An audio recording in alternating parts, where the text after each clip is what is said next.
Do you ever stop and wonder, why do you keep getting in your own way? You know what to do, you've read the books, you've set the goals, you have felt the fire. But when it matters the most, when it's time to send the message, speak the truth, to apply, to finish, and to start, you freeze. And what's worse, you know that you're in fact doing it. This is what is called self-sabotage. But what if I told you that self-sabotage is actually good? What if the part of you that keeps stopping you isn't the enemy, but actually the guide? Because today we're going to uncover a truth you have felt deep in your bones. And by the end of this video, you will see that the very thing that you've been fighting all along is the part of you trying the hardest to protect yourself. Let's begin. Carl Jung once said, "Until you make the unconscious conscious, it will direct your life and you will call it fate." He called it the shadow, the parts of ourselves we repress, we deny, and we fear.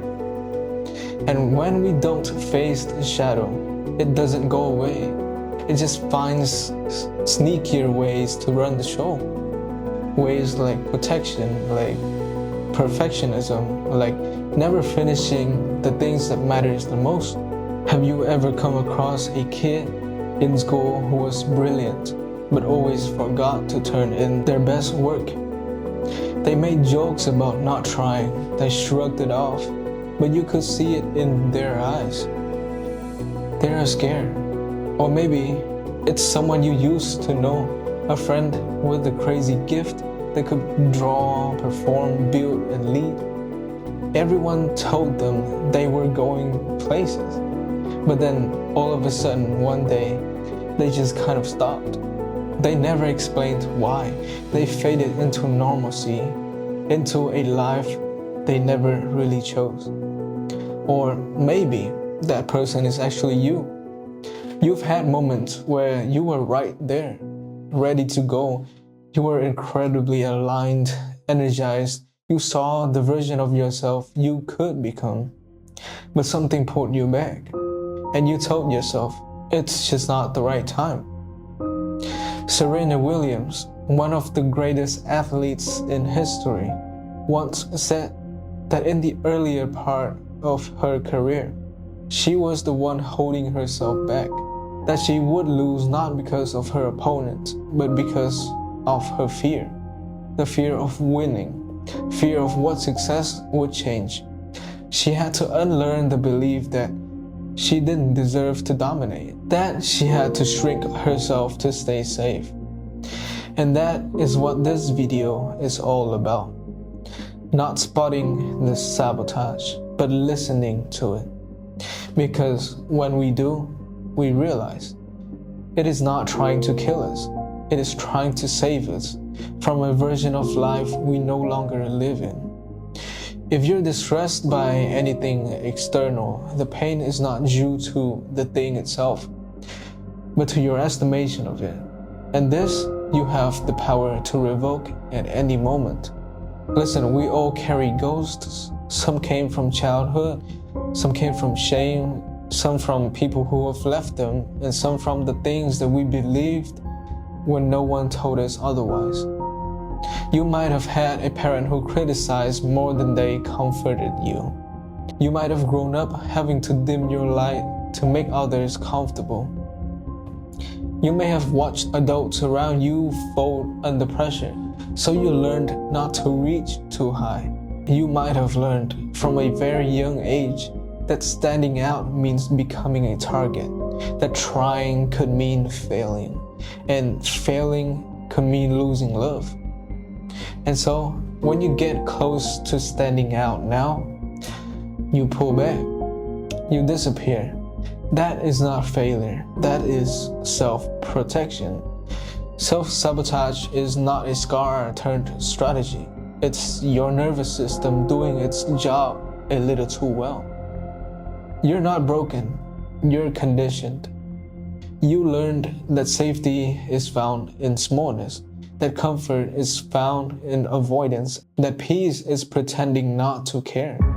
But do you care? But you do care. You always did. That's why it hurts so much. Somewhere along the way, you decided that success is equal to danger. You might not have said it out loud, but it shows. You procrastinate until there's no time left. You ghost people who offer you opportunity. You master plans but rarely follow through with it. And trust me, I've been through it as well. It's not because of laziness. It's because deep down inside, success would mean letting go of the safety you've always known. If you succeed, maybe your friends won't relate to you anymore.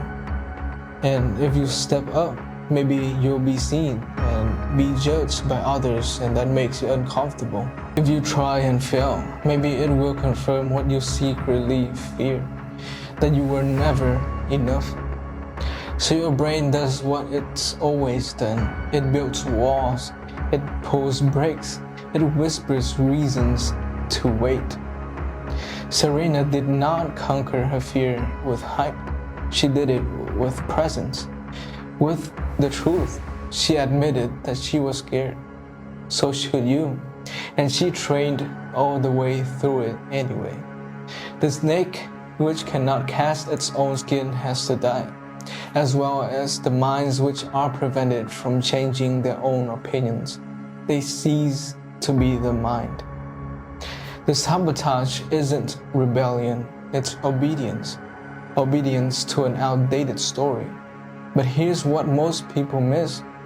That story can be rewritten. Think back. You've done scary things before. You've had moments where you did not feel ready, but you showed up anyway. You've faced rejection. You've faced pain and uncertainty. And you are in fact still here. That part of you that hesitates now, it is not weakness.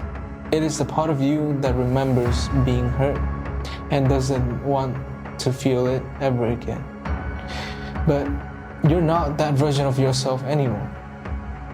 So what if the next time you feel yourself pulling back, you say, "Thank you for protecting me, but I've got this now. I no longer want to pull myself back." Because every time you sabotage yourself, what you're really saying to yourself is, "I'm not ready to change." So let's change that fact by starting here. Write down what you wanted to do but avoided. Then ask yourself, what did I think would happen if I actually followed through? And finally, what new beliefs can I install that make success feel safe to myself? And let's be honest, this isn't a one-time fix. It's a daily dialogue. Even Serena, even champions revisit their fear every day. They study it, they befriend it, because fear never leaves. It stays with you, but it loses its power when it's understood. Man is not made to be secure. He's made to be strong. A new belief without new behavior is just something of a theory. So let's anchor that with action. Sabotage is automatic, so the antidote is intentional repetition. Here is your tool called conditioned courage. Pick the area where you tend to self-destruct. Maybe it's your health, your career, or your relationships. Now, define one small and safe forward action you can take daily. Something so doable that your brain won't resist it. An example of this is to take a little action. Maybe you want to public speaking, so record yourself 10 minutes. Speak your truth once without apology. Maybe you want to walk for 5 minutes. You want to pose that idea, reach out to that person. You want to repeat it, you want to track it, and you want to stack it. Because every single time you do the things that you used to avoid, you are telling your belief system, success is safe now. Because Serena did not go from fear to confidence overnight. She puts in the reps, day in and day out.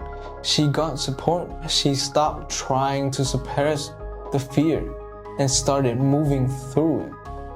She did not erase self-doubt literally by herself. She built the power big enough to carry it through.